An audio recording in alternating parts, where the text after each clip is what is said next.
We're here in the hotel restaurant so I can welcome you to part 2 of episode 7. Oh, sorry, thank you.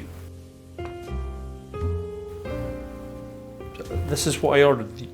Yeah, great. No, it looks amazing. Thank you. I want it. Comes with a spoon. Thank you.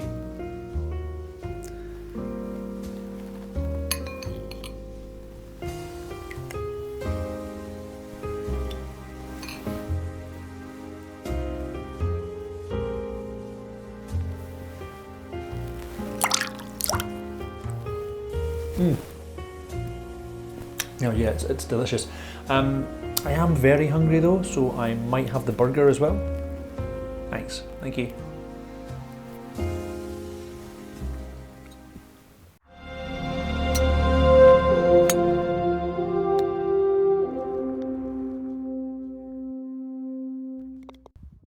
Here we are in sunny southern Spain, and I've managed to get out to hit a few shots at the range.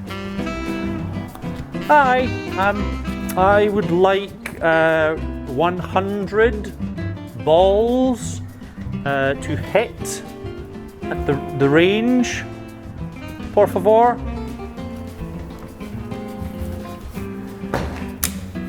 Thank you. I can speak English.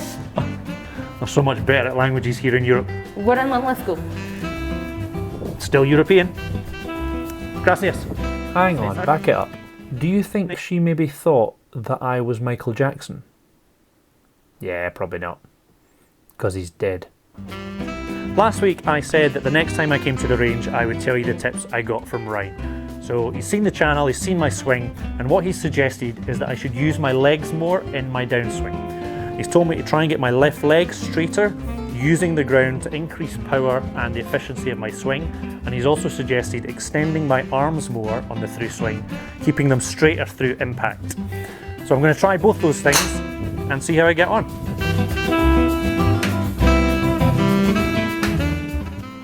So how am I feeling about my work at the range? Mostly pretty good. I'm happy with the change I made to my grip. It's pretty much second nature now. Reducing the overswing is happening, not always, but it is getting better, and the same can be said for the straighter left arm and increasing the width. Now, obviously, when I look at the footage, some swings are better than others. Now this isn't that definitive, because although the swing on the left is from week 3, I could have found footage of a swing the exact same from this week. So the dates are irrelevant, but the variance in the swing is what's important. I've also noticed that when I'm on the course rather than the range, the overswing returns with a vengeance. Perhaps I'm just trying too hard. I need to relax and just do my best. Your best?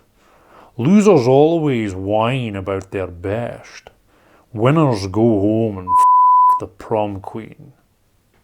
Another quick thing I've noticed from my footage, especially when comparing it to others, is that my arms don't hang straight down at address. I'm reaching a bit. I think it's what I've always done, it's what feels comfortable, but if you know what effect that might have, then please feel free to share. I know Gary said around March, but I really feel I need to have a lesson pretty soon. I want to start working on specific drills to improve my swing, the same way I have been with my putting and chipping. Another thing I want to try is to forget what distances I think I should be hitting with certain clubs. If I'm only getting those distances from overswinging, then I really need to rethink and recalibrate that. Get the swing sorted first, and then worry about the distances I'm hitting. And speaking of that, this happened the other day.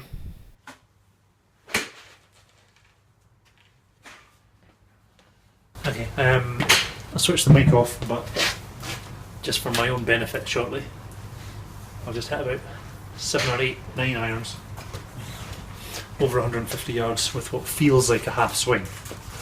So stop overswinging. So I'm actually hitting the ball further with what feels like a shorter swing. Now I could go on, but I think I can sum it up fairly well by just saying, I think now's the time to go for a lesson. So how am I feeling about everything overall? Well, I'm still enjoying it. Every week I think that the next time it'll be a bit easier, and it never is. I'm still learning so much, but it just doesn't feel like there are enough hours in the day. There wasn't much golf this week, and yet here I am still struggling to get this ready for Friday.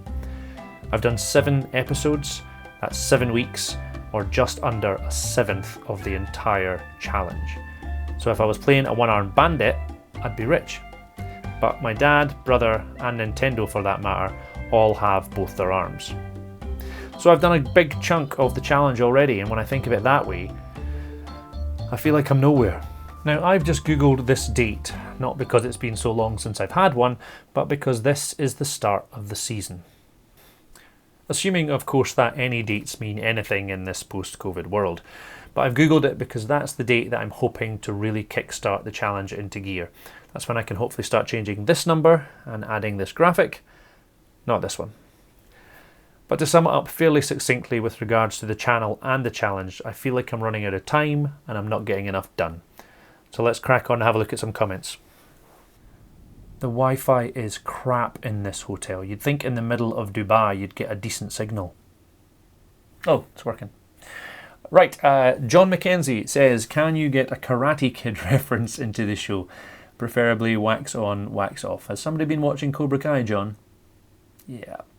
I absolutely love The Karate Kid. I think it's an amazing film. So, in fact, it might even be the last thing I saw in the cinema before lockdown. I went to see a re-release. So yes, John, I will absolutely try and get wax on, wax off into the show for you. And you may be surprised to know just how often I actually have got wax on, wax off into jobs I've been doing. Following on from that, Stuart Lewis says you should encourage people to say in the comments what the random film quotes you make are. Yeah, great idea. I just assume that you guys get most of the references at least, but by all means, call them out in the comments. Or if you want to be like John, make some requests. Yeah, I'm easy. Now, most of the comments that I do get are private or direct messages, which is great. I love hearing from you. I love getting to meet and getting to know you. But if everybody was to comment on here more, and that would be even more amazing because you guys would get to meet and chat to each other and we get to build this little community, which would be even better. And somebody who has done that is Ping 7979. So we're going to call him Ping for short. Ping says, I wouldn't use your on-course putting performance as a measure of how your putting is improving. If you're stroking/rolling the ball well, you'll actually struggle on wintertime greens as you're not launching the ball to get over the slightly longer grass. Thank you so much for your comment and for your support, Ping. I guess it's just easy to get downhearted because at the end of the day, on the course is the only place it really matters. But I love your thinking, Ping. It's not my putting, it's the grass's fault. Last comment is from Claire. You need a front light for at the range when you're backlit. You're not the first to say that, Claire. And you're absolutely right. I do. And so with less golf this week, I have spent a little bit more time shopping and I have ordered myself a light. I've also made a list of all the books that you guys have recommended and I have randomly selected one. Your 15th Club by Dr. Bob Rotella. I say randomly, I basically picked the cheapest. I don't want to be frivolous with your generous coffee money. Speaking of books, the next guest that I have been teasing you with is author, comedian and general all-round great guy, Mr. Dominic Holland. You might know him from his stand-up, from his books, from his TV appearances on things like Have I Got News For You, They Think It's All Over and Never Mind the Buzzcocks, to name but 3. He looks like this. And as well as all that, he plays golf and has written this book, Open Links, all proceeds of which go to the Anthony Nolan Trust. And we will be discussing it and our rounds together when we can arrange our chat, hopefully in the next couple of weeks. Looking at this week in the diary, with all the jet setting, there really wasn't that much golf, just the usual stuff in the house and one range trip and one chipping session, adding up to about 13 and a half hours. And next week, I have no idea. Hopefully more golf, hopefully more nonsense, and hopefully no more nonsense golf. There's no annoyingly addictive this week as I wasn't on the course, so I'm going to finish with a quick bit of competition news. It's still my master plan to have a big prize for the main competition to guess my handicap at the end of the challenge, but rather than find one big prize worthy of a year-long competition, I'm going to find lots of smaller prizes, bundle them all together, and hopefully have one massive prize. Part 2 of my plan is that I'm going to start doing giveaways to help promote the channel. So every time that I do a giveaway, Whatever that prize is will also be added to the main prize bundle. So for example, this week, Go Low Like a Pro's first giveaway is a 4-ball at my home course, Kingsfield Golf and Leisure in Linlithgow. That means that another 4-ball will also be added to the main prize bundle. Thank you very much to everybody at Kingsfield. So how do you win this giveaway, I hear you ask? Very simple, you subscribe to the channel, you like this video and you leave a comment to let me know that you've entered.